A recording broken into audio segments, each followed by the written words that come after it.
Welcome back to Charan Educational Tutorial. Today discussing interrogative pronoun, indefinite pronoun, reciprocal pronoun. Today discussing. First, see on the board. First, see interrogative pronoun. Interrogative pronoun గురించి చూద్దాం ఇప్పుడు. Interrogative pronoun which are used for asking question are called interrogative pronoun. Interrogative pronoun అంటే ప్రశ్నలు అడగడానికి ఉపయోగించేదే interrogative pronoun అని అంటారు. దానికి ఏమేమి వస్తాయో చూద్దాం. Who, what, where, which, whose, who. Who అంటే ఎవరు, వాట్ అంటే ఏమి, వేర్ అంటే ఎక్కడ, విచ్ అంటే ఏది, హూజ్ అంటే ఎవరిది, హూమ్ అంటే ఎవరిని. ఎగ్జాంపుల్ చూద్దాం. హూ ఆర్ యు, మీరు ఎవరు.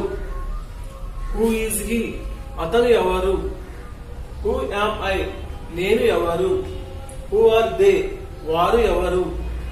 Who can do this work, ఈ పని ఎవరు చేయగలరు. Who can do this work, ఈ పని ఎవరు చేయగలరు. వాట్ ఈజ్ యువర్ నేమ్, నీ యొక్క పేరు ఏమిటి. వాట్ సబ్జెక్ట్ యూ లైక్, నీకు ఏ సబ్జెక్ట్ అంటే ఇష్టం. What can I do for you, నీకు నేను ఏ విధంగా సహాయపడగలను. వాట్ ఈస్ గోయింగ్ ఆన్, ఏం జరుగుతుంది. వేర్ ఆర్ యూ గోయింగ్, నువ్వు ఎక్కడికి వెళ్తున్నావు. Where did you go yesterday, నిన్న నువ్వు ఎక్కడికి వెళ్ళావు. వేర్ ఈస్ హీ నౌ, అతను ఇప్పుడు ఎక్కడ ఉన్నాడు. విచ్ బుక్ ఈస్ దిస్, ఈ బుక్ ఎవరిది. Which is your favourite game, నీకు ఇష్టమైన ఆట ఏది. Which song do you like, నీకు ఏ పాట అంటే ఇష్టం. హూస్ పెన్ ఈస్ దిస్, ఈ పెన్ ఎవరిది. హూస్ ఫ్రెండ్ ఆర్ యు, నువ్వు ఎవరి స్నేహితుడివి. హూస్ జాబ్ ఈస్ దిస్, ఈ జాబ్ ఎవరిది. హూమ్ డూ యూ బిలీవ్, నువ్వు ఎవరిని నమ్ముతావు. Whom are you speaking to, నువ్వు ఎవరితో మాట్లాడుతున్నావు. హూమ్ డూ యూ ఆస్క్, నువ్వు ఎవరిని అడుగుతావు. Indefinite pronoun. An indefinite pronoun is a pronoun that does not refer to a specific person, place, and thing or idea. Indefinite pronoun అంటే ఖచ్చితంగా చెప్పలేకపోవడం అన్నమాట. వస్తువు గురించి గాని, స్థలం గురించి గాని, ఆలోచన గురించి గాని, వ్యక్తి గురించి గాని ఖచ్చితంగా చెప్పలేకపోవడం. దాంట్లో ఏమేమి వస్తాయి చూద్దాం. All, anyone, anything, each, everybody, everyone, everything, few, many, nobody, none. All అంటే అన్ని, ఎనీవన్ అంటే ఎవరైనా, ఎనీథింగ్ అంటే ఏదైనా, ఈచ్ అంటే ప్రతి, ఎవ్రీబడి అందరూ, ఎవ్రీవన్ ప్రతి ఒక్కరు, ఎవ్రీథింగ్ ఏదైనా, ఫ్యూ అంటే కొన్ని, మెనీ అంటే చాలా, నోబడి అంటే ఎవరు కాదు, నన్. ఎగ్జాంపుల్ చూద్దాం. Anyone can play that game, ఎవరైనా ఆట ఆడొచ్చు. అది ఎవరనేది మనం ఖచ్చితంగా చెప్పలేము. ఎవ్రీవన్ ఎంజాయ్ ద మూవీ, ప్రతి ఒక్కరు మూవీని ఎంజాయ్ చేస్తారు. అది ఎవరనేది ఖచ్చితంగా మనం చెప్పలేము.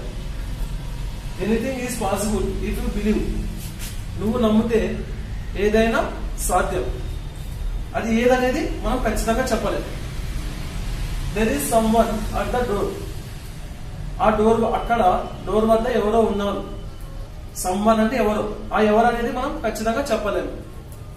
Many people go to tour, చాలా మంది టూర్ కి వెళ్తారు. చాలా మంది, వాళ్ళు ఎవరో మనం ఖచ్చితంగా చెప్పలేము. I am not going to school from few days, నేను కొన్ని రోజుల నుండి స్కూల్ కి వెళ్ళలేదు. అది ఎన్ని రోజులు అనేది నేను ఖచ్చితంగా చెప్పలేను అనమాట. దాన్నే ఇండెఫినిట్ ప్రొనౌన్ అని అంటారు. అంటే ఖచ్చితంగా చెప్పలేకపోవడాన్ని ఇండిఫినెంట్ ప్రొనౌన్ అని అంటారు. Reciprocal pronoun when two or more persons do the same thing but they can also apply it to animals or things. Reciprocal pronoun అంటే ఇద్దరు లేదా అంతకన్నా ఎక్కువ వ్యక్తులు ఒకే పని చేయడం అని అర్థం. అలాగే రెసిప్రోకల్ ప్రొనౌన్ అలాగే జంతువులకి వస్తువులకు కూడా ఉపయోగిస్తారు. ఇప్పుడు వస్తువులకైతే ఒక వస్తువు కొన్న తర్వాత ఇంకో వస్తువు కొంటాం. దీంట్లో ఏమేమి వస్తాయంటే each other, one another. Each other అంటే ఒకరికొకరు, వన్ అనదర్ అంటే ఒకరి తర్వాత ఇంకొకటి. ఈచ్ అదర్ అంటే ఒకరికొకరు, వన్ అనదర్ అంటే ఒకరి తర్వాత ఇంకొకటి. Two boys fought with each other. ఇద్దరు వ్యక్తులు ఒకరికొకరు గొడవ పడ్డారు. The team members always cooperate with each other. జట్టు సభ్యులు ఎల్లప్పుడూ ఒకరికొకరు సహకరిస్తారు. The few dogs chased one another. కొన్ని కుక్కలు ఒకరికొకరు వెంబడిస్తారు.